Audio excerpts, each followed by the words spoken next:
Hello friends, welcome to our Telugu soul stories with deep voice. నేను మీ honey butterfly. ఇక స్టోరీలోకి వెళ్దామా? అనుకోకుండా ఒకరోజు పార్ట్ 4. ఇప్పటి వరకు ఏం జరిగిందో తెలుసుకోవాలి అనుకుంటే ఇంతకు ముందు వీడియోస్ మీరు ఖచ్చితంగా చూడాల్సిందే. అంత దగ్గరగా అంత ప్రేమగా మోహిత్ మాట్లాడుతుంటే ఇప్పుడు దేని గురించి ఆలోచించాలి అనిపించలేదు శ్వేతకి. తన మనసులో ఉన్న బాధలు, బంధాలు, బంధుత్వాలు అన్నిటినీ పక్కన పెట్టేసి ఒక్కసారిగా మోహిత్ని హత్తుకొని, నాకు కూడా నువ్వంటే చాలా ఇష్టం, ఇప్పుడు కాదు ఎప్పటి నుండో ఇష్టం, నా జీవితంలో వచ్చిన మార్పు వల్ల అలా నీపై ఉన్న ఇష్టాన్ని మనసులోనే దాచుకొని మర్చిపోవాల్సి వచ్చింది.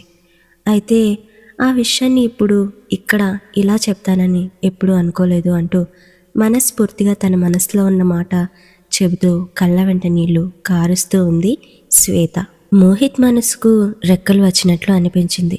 ఇప్పటి వరకు తను చెప్పడానికి ఎంత కష్టపడ్డాడో అంతకు మించిన ఆనందం తన మనసులో నిండిపోయింది. అలా కౌగిలించుకున్న శ్వేతని గట్టిగా పట్టుకొని, తింగరదానా, ఈ మాట చెప్పడానికి ఇంత వెయిట్ చేసా అంటూ కౌగిలి నుండి తీస్తూ, ఇప్పటి వరకు వెయిట్ చేసింది చాలు, ఇకపై ఈ కాస్త దూరం కూడా మన మధ్య ఉండకూడదు అంటూ అతని పెదవులు లైట్గా ఓపెన్ చేసి అలా ఆమె పెదవులను అందుకొని గాఢంగా ఒక ముద్దు ఇచ్చాడు. అతని ముద్దులో మైమరిచిపోయిన శ్వేత తన చేతులతో అతనిని ఇంకాస్త గట్టిగా పెనవేసుకుంటూ ఉంది. అయితే ఎన్నో రోజుల తర్వాత ఇద్దరికీ మొదటిసారి వచ్చిన ఫీలింగ్ కనుక వాటిని అంత త్వరగా వదిలిపెట్టాలి అనుకోలేదు. ఇద్దరూ ఒకరి పెదవిని ఒకరు గాఢంగా కిస్ చేసుకుంటూ ఉన్నారు. మోహిత్ తన నుండి ఇంకేదో కావాలి అన్నట్లు ఆమె పెదవులను వదిలి కళ్ళల్లోకి ఇంటెన్స్గా చూస్తూ అంతే తన చేతులు మీదకి తనని ఎత్తుకొని అలా బెడ్రూమ్ లోపలికి తీసుకుని వెళ్తూ ఉన్నాడు. విశాలమైన బెడ్పై శ్వేతాని కూర్చోబెట్టి మెల్లగా తన షర్ట్ బటన్స్ ఓపెన్ చేయడం స్టార్ట్ చేశాడు. తెల్లటి బాడీ కొద్ది కొద్దిగా కనిపించే అతని శరీరంలో ఏదో తెలియని అలజడి మొదలైంది. బాడీ మొత్తం జీవమంటూ ఏదో అతని వైపు అట్రాక్ట్ చేసి అతనిని తాకాలి, కిస్ చేయాలి, గాఢంగా ఇంకేదో చేయాలి అనిపిస్తోంది శ్వేతకి. అలా పూర్తిగా షర్ట్ విప్పిన వెంటనే బెడ్పై ఉన్న తనపైకి మెల్లగా వస్తూ తన చీర పవిట పట్టుకుని విసురుగా లాగి పక్కన వేశాడు. ఆమె అందాలు బ్లౌజ్ నుండి చాలా హాట్గా కనిపిస్తున్నాయి. వెంటనే వాటిని క్లియర్గా చూడాలి అన్నట్లు ఆత్రంగా తనపై పడి కిస్ చేయడం స్టార్ట్ చేశాడు. భయం వేసిన శ్వేత తన చేతులు ఆమె హృదయానికి అడ్డుపెట్టుకుని, భయం వేస్తోంది, ఏంటా తొందర అంటూ మోహిత్ని వెనక్కి నెట్టాలని చూసింది. అడ్డు పెట్టుకున్న చేతులను పట్టుకొని తీస్తూ, డోంట్ ఫియర్ అంటూ తనను వెనక్కి బెడ్పై పడుకోబెట్టి అలా తన పైకి వెళ్ళిపోయాడు. ఆమె పెదవులతో మొదలుపెట్టిన అతని ముద్దు ప్రయాణం ఆమె శరీరం అంతా తిరుగుతూ ఉంది. అతను చేస్తున్న దానికి లోపల ఏదో అవుతున్న శ్వేత, ఏంట్రా నువ్వు చేసేది అని అంది. వెంటనే మోహిత్, నీపై ఉన్న ఇష్టాన్ని చూపిస్తున్నాను, అర్థం కావట్లేదా అని అన్నాడు. ఇంత ఇష్టాన్ని మనసులో దాచుకొని ఇన్నేళ్ళు ఎలా ఉన్నావు, ఎందుకు నా దగ్గరకు రాకుండా ఉన్నావు అని తను అడిగింది. నీకంటూ ఒక జీవితం ఉంది, నీ జీవితంలో నువ్వు సంతోషంగా ఉన్నావు, మళ్ళీ వచ్చి నిన్ను నేను ఎలా డిస్టర్బ్ చేయాలి, భార్య చనిపోయిందని నీకోసం నీ లైఫ్లోకి చొరబడమంటావా అని అన్నాడు. అది కూడా నిజమేలే అని తను అంటూ ఉండగానే, మాటలతో టైం వేస్ట్ చేస్తావేంటి, నేనేం చేస్తున్నాను, నువ్వేం మాట్లాడుతున్నావు అని అన్నాడు. సిగ్గుపడుతూ శ్వేత కళ్ళు మూసుకుంది.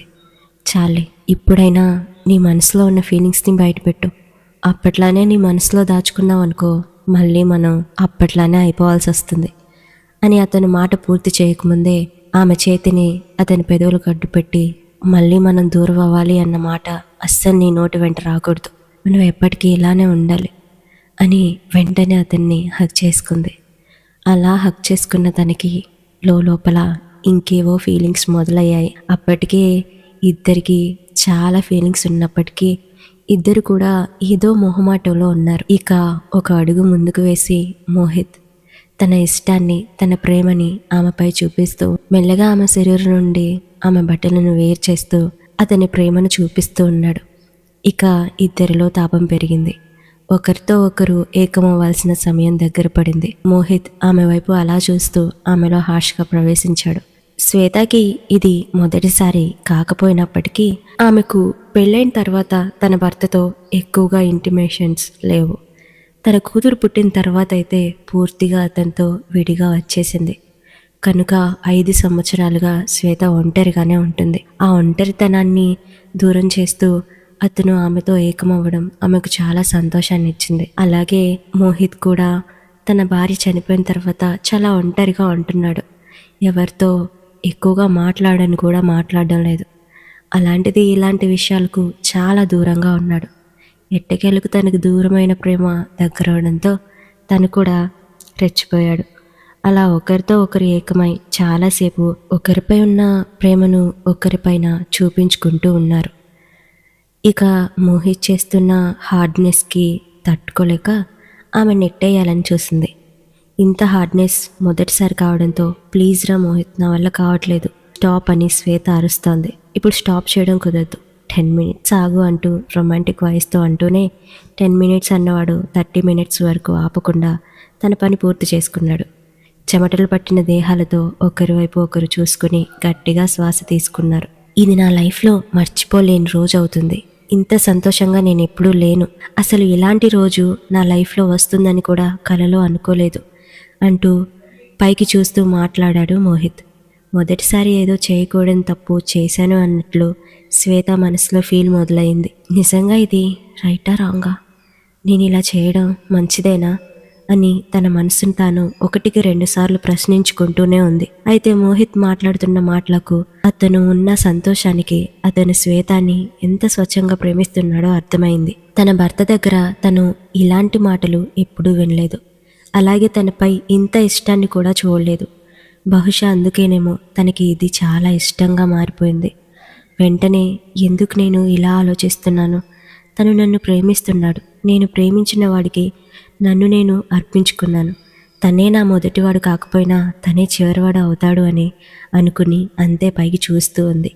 పక్కన పడుకుని ఉన్న మోహిత్ తన ఆయాసం కొద్దిగా చల్లారిన తర్వాత వెంటనే శ్వేత పైకి వచ్చి తన శరీరానికి అడ్డుగా పెట్టుకున్న బెడ్షీట్ పట్టుకుని విసిరుగా లాగి పక్కన వేసి అలా ముద్దుల యుద్ధాన్ని మళ్ళీ మొదలుపెట్టాడు. మొదటి కలయిక కష్టంగా ఉన్నా సరే రెండోసారి ఇష్టంగా మారిపోయింది. ఎంజాయ్ చేయడం ఇద్దరూ ప్రారంభించారు. అలా అతని పెదవులు తన శరీరంపై చేస్తున్న తాకిడికి తట్టుకోలేక, తనే అతనిలో పెరుగుతున్న తాపాన్ని ఆపుకోలేక అలా అతనిని ఆవేశంగా పట్టుకుని బెడ్ పైకి తిప్పుతూ అతనిపైకి వచ్చేసి అతని పెదాలను అందుకుంది. ఇక్కడితో ఈ పార్ట్ ముగింపు. ఇలా వీరిద్దరి మధ్య జరిగిన సంఘటన మీకేమనిపిస్తుంది? వీళ్ళు తప్పు చేశారా, రైట్ చేశారా?